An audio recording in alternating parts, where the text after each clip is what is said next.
jobily ary indro manendry anao zao andro anio izao anam-pahefana amin'ny firenena sy ny fanjakana anongotra sy anjera sy andrava sy androdana ary anorona sy amboly jeremiatoko voalohany 5:10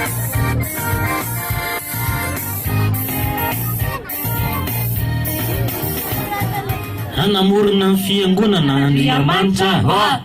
anamorona fiangonana Andriamanitra tena sy paster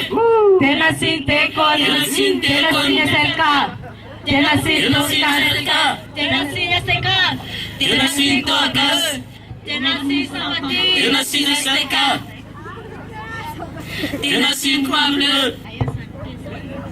tena sy Samati tena sy DSL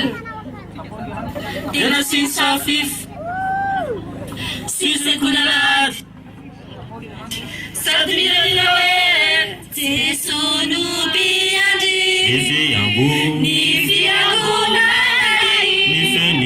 ni feunisire ni fefarachai Tesunu biandi ni fiaguna ni feunisire ni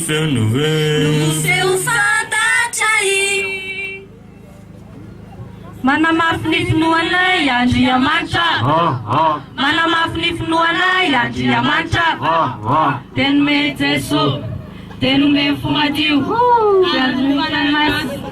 sadanirahirawe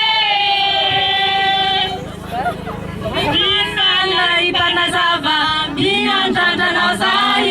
azahena fatongava taominy fanainay Nifanay panazava miandrandrana zay azahena fatongava taominy fanainay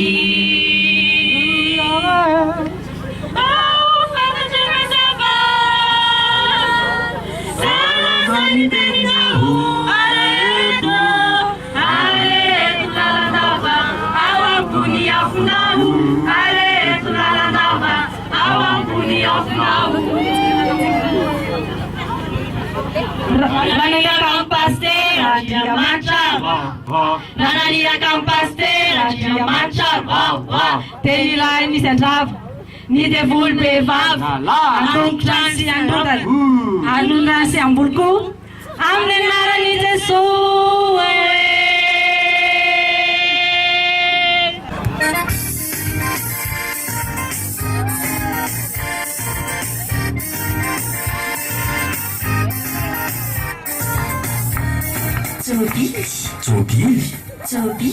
jobily ary indro manendry anao zao andro anio izao anam-pahefana amin'ny firenena sy ny fanjakana